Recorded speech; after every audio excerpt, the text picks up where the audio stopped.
Hi అండి, అందరికీ నమస్కారం. నేను మీ తెలుగమ్మాయి. నేను ఇవాళ మీకు వారం వారం ఎలా నెయ్యి ప్రిపేర్ చేసుకుంటానో మీకు చూపిస్తున్నానండి. చూద్దాము. సో నేను ఇవాళ నెయ్యి చేయబోతున్నానండి. సో నేను ఇవాళ పెరుగు మేకడ మొత్తం తీసి పెట్టాను. సో ఇందులోంచి మనము నెయ్యి తీద్దాము. సో ఇలా వారానికి ఒకసారి నేను తీస్తానండి. సో అందుకని మీకు చూపిస్తున్నాను.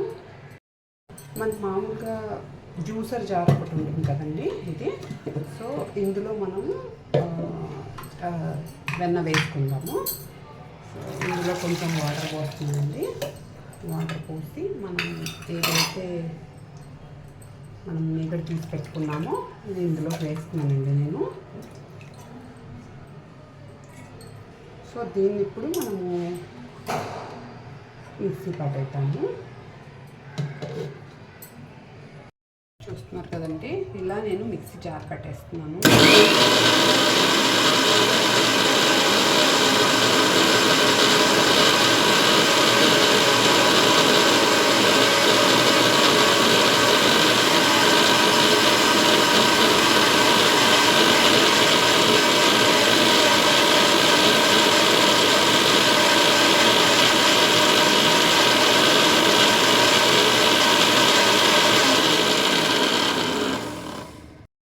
సో ఇలా వేవ్స్లా వచ్చినప్పుడు మీకు అప్పుడే అర్థమైపోతుందండి.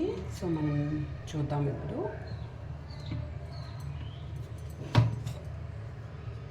చూస్తున్నారా, ఇప్పుడు ఇలా సరిపోతుందండి, ఇంత మాత్రం. సో మనం తీసుకుందాం ఇది ఒక గిన్నెలకి. చూస్తున్నారుగా, ఇలా గిన్నెలో కొంచెం వాటర్ తీసుకొని సో మనం ఇప్పుడు మిక్సీ పట్టుకున్నాం కదండి, ఇందులో ఇవన్నీ ఇలా ముద్దలుగా చేసుకుంటూ తీసుకుందాం.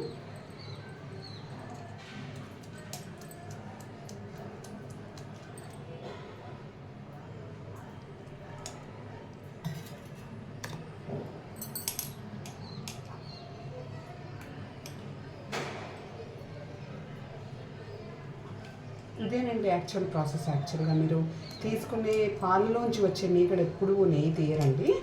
సో అది నెయ్యి అన్న కాన్సెప్ట్ కాదండి. మీరు కూడా ఎప్పుడైనా పాతకాలంలో చూస్తే మన వాళ్ళు పెద్దవాళ్ళు పెరుగుని చిలికి మజ్జిగ చేస్తున్నప్పుడు మనకు వచ్చే వెన్న తీస్తారండి. దాంతో మనం నెయ్యి చేసుకుంటాం మామూలుగా.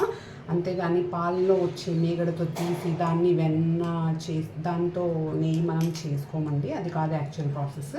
సో అందుకే నేను మీకు చూపిస్తున్నాను. ఇంట్లో ఇలా హ్యాపీగా మీరు గేదె పాలు కానీ ఫుల్ క్రీమ్ మిల్క్ కానీ ఇలా వేసుకున్నప్పుడు సో ఇలా మీగడ తీసేసుకొని ఇలా చేసేసుకుంటుంది హ్యాపీగా ఇంట్లో వెన్న తయారైపోతుందండి.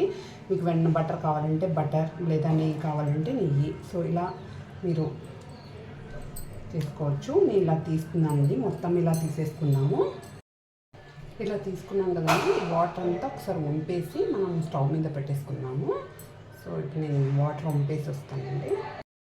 చూస్తున్నారుగా, నేను వాటర్ అంతా వంపేసాను. నేను ఇప్పుడు స్టవ్ మీద పెట్టుకున్నాను. కానీ చిన్న సిమ్లోనే పెట్టాలండి. సో ఇది అలా కరగడం స్టార్ట్ అవుతూ మనకు అదంతా వాటర్ వచ్చేస్తుందండి బయటికి. సో ఇలాగే అదంతా మొత్తం కరగనిద్దాం ఫస్ట్.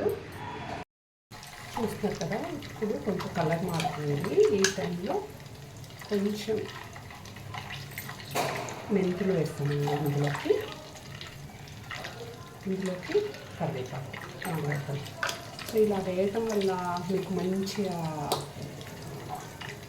ఆ ఫ్లేవర్ ఎక్కువసేపు వస్తుంది. నెయ్యి కూడా స్మెల్ చాలా బాగుంటుందండి చాలా రోజులు.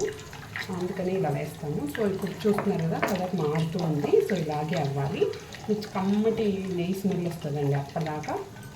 ఇలా కొంచెం చుట్టుపక్కల బ్రౌన్ అయినా పర్లేదు, అలాగే ఉంచండి. ఈ వైట్గా మొత్తం పోయే వరకు మీరు ఇలాగే బాయిల్ చేయాలి. ఇలా చేస్తూనే ఉండాలి, ఇలాగే ఉంచాలండి.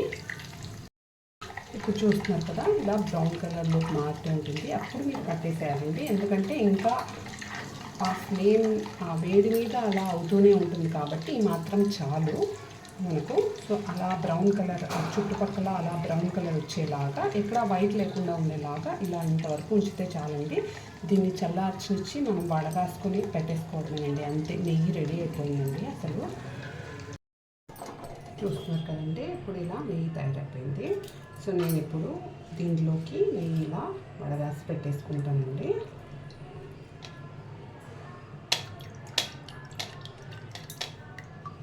సో ఇలా చేసుకుని మీరు ఒకసారి సున్నుండలు కానీ అలా చేసి చూడండి. మీరు అప్పుడే టేస్ట్ ఎంత డిఫరెన్స్ ఉంటుందో మీరు పాలలో తీసుకున్న వెన్నకి దీనికి. సో మామూలుగా మీరు చూసినప్పుడు ఇలా అయ్యే వరకు మనం ఆ వెన్నని కరిగించుకోవాలండి. వైట్గా లేకుండా కొంచెం బ్రౌన్గా ఇలా అయ్యే వరకు మనం ఇలా చేసుకోవాలి, అంతేనండి. సో మీరు చూస్తున్నారు కదా, సో నెయ్యి రెడీ అయిపోయింది. సో మీరు కూడా ఇలా ట్రై చేసుకోండి. సో ఇదే యాక్చువల్ పద్ధతి అండి మనకు నెయ్యి చేసుకోవడం.